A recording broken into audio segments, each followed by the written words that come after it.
রসুন মরিচের ভর্তা কিন্তু ওপার বাংলার ভীষণ জনপ্রিয় একটা রেসিপি। এরকম রসুন মরিচের ভর্তা আমি তৈরি করতে দেখেছি আমার পিসিকে ছোটোবেলায়, খেয়েছিও তখন, খুব ভালো লাগে খেতে। তবে যারা ঝাল খেতে বেশি পছন্দ করেন না, অর্থাৎ ঝাল খেতে পারেন না, তাদের একটু ঝাল লাগলেও স্বাদ কিন্তু হয় দুর্দান্ত। আর যারা ঝাল খেতে ভালোবাসে তারা তো এটা ভীষণই ভালোবাসে, তাদের জন্য একটা লোভনীয় পদেই রসুন মরিচের ভর্তা। তো আজকে সেই রসুন মরিচের ভর্তা রেসিপি আপনাদের সঙ্গে শেয়ার করব। আর এর কারণে দেখুন, আমি বেশ কয়েকটা শুকনো লঙ্কা অর্থাৎ লাল লঙ্কা একটু গরম জলে আমি ভিজিয়ে রেখেছিলাম। এতে করে লঙ্কাটা বেশ নরম হয়ে গেছে, যেটা পেস্ট করতে সুবিধা হবে। এবার একটা মিক্সিং জারে এই লঙ্কাগুলো দিয়ে দিচ্ছি, আর দিয়ে দিতে হবে বেশ অনেকটা পরিমাণে কিন্তু রসুন, অর্থাৎ লঙ্কার থেকে রসুনের পরিমাণটা কিন্তু একটু বেশি রাখবেন, এতে করে ঝালটা একটু কম লাগবে। ঝালটা যেমন কম লাগবে, খেতেও কিন্তু হবে বেশ টেস্টি।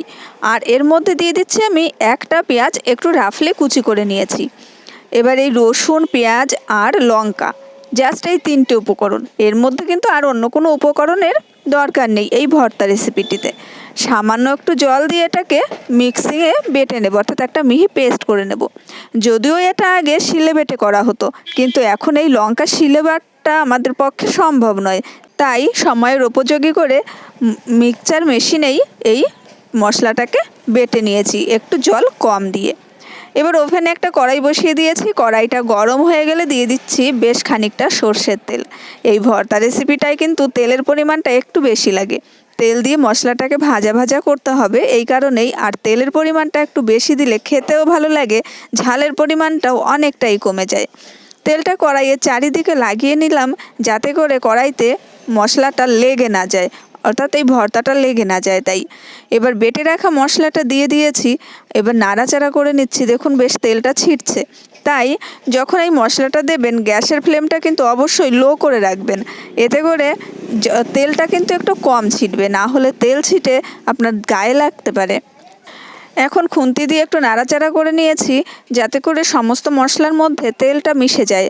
আর এই সময়ে লবণ দিয়ে দেব, এতে করে তেল ছেটাটাও যেমন একটু কমে যাবে, আর ভর্তায় তো লবণটা দিতেই হবে।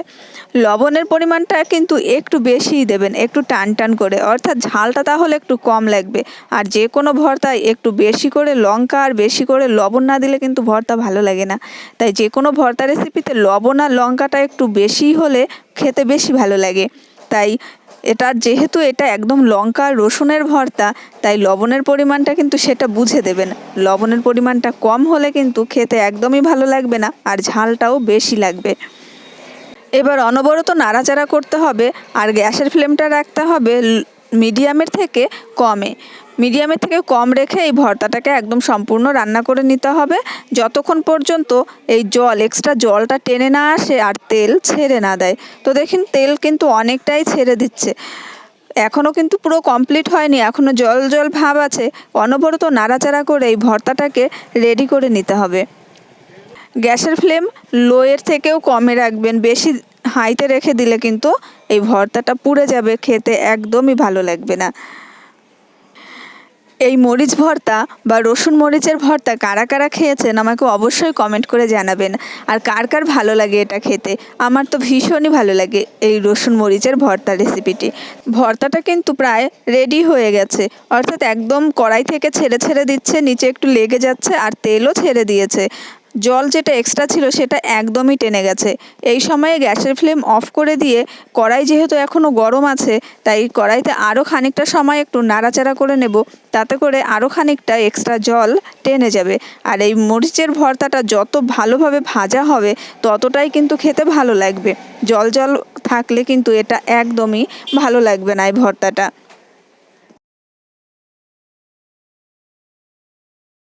তো এই ভর্তাটা একদম কমপ্লিট হয়ে গেছে, এখন নামিয়ে নিচ্ছি। আর এই ভর্তাটা কিন্তু গরম গরম ভাতে খেতে হবে, ঠান্ডা ভাতে একদমই ভালো লাগবে না।